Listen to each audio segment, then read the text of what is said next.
Hey, what's going on, everybody? It's ETAPRIME back here again. This is going to be a quick one, but I wanted to kind of get it out of the way because this kind of does pertain to a lot of the stuff we do on the channel. Recently, I was at my local rescue mission. It's a thrift store. It's not Goodwill, and this is one of those places you can still get some decent finds. Recently, me and my daughter went. We found some old Cabbage Patch dolls from 1988, so we went ahead and picked those up. And I'm always on the lookout for retro games and retro computers in general. Now, what you're seeing on screen right now are my own personal Nintendo DS and DS Lite. In fact, the original DS is my original DS from back in the day, and it still functions. It's definitely beat up. And the Lite here has seen better days. The hinge on it is basically destroyed. I can still use it, it's still fully functional, and I do use it. I personally love playing this with the R4 card.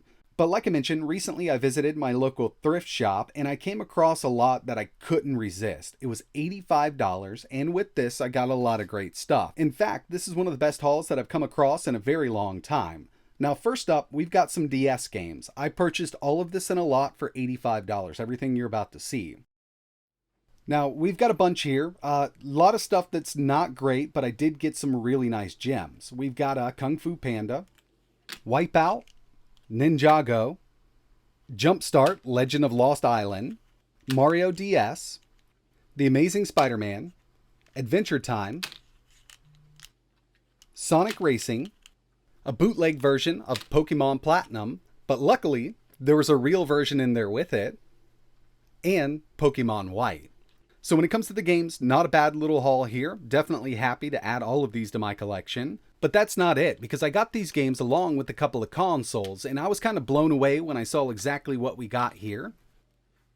First up, we've got a Nintendo DSi XL. It's actually in really good shape. Top screen does have a little scratch on it, and it's got a stylus included. I know these are cheap, but it's rare to see them, still in the holder there. It's got a little nick on the top screen, but if I put a screen protector on it, it might kind of cover that up. It's not going to bug me too much, and I'm actually really glad that I got a hold of one of these because I've never owned a DSi XL. I always went with the light version or just the smaller version of the DSi. And a couple months back, I actually searched eBay thinking about picking one of these up, but I saw they were still around $90. So, picking it up with these games here for $85 was a really great deal. R4 card will work in here. And yeah, I'm kind of happy with this one here. And at 85 bucks, I would have been fine with what I've got.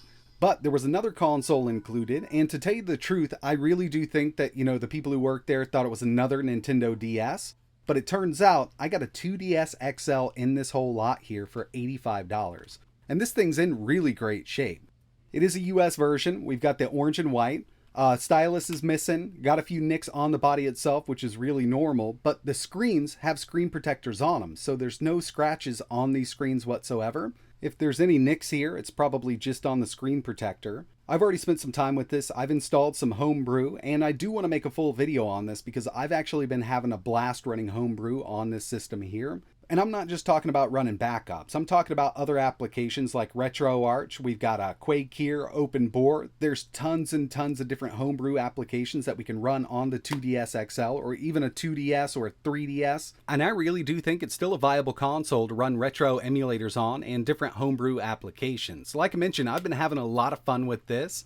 This has kind of been my main go-to for the last couple days. And if you're interested in seeing a full video on what a 2DS can do with Homebrew or even the DSi XL, let me know in the comments below. But that's going to wrap it up for this one. I wanted to make this quick video because I was really excited about it. It's few and far in between where I find consoles of any sort at a thrift store. It's been a couple years and it's just always cleaned out. There's always somebody there wanting to buy it up and resell it on eBay. For me, that's not what I do. I personally keep this stuff. I like to collect it. And in a span of going to the same store at least 18 to 20 times, I never found anything until now. When it comes to, gaming consoles, retro gaming, modern gaming, not even a controller is usually on the shelf.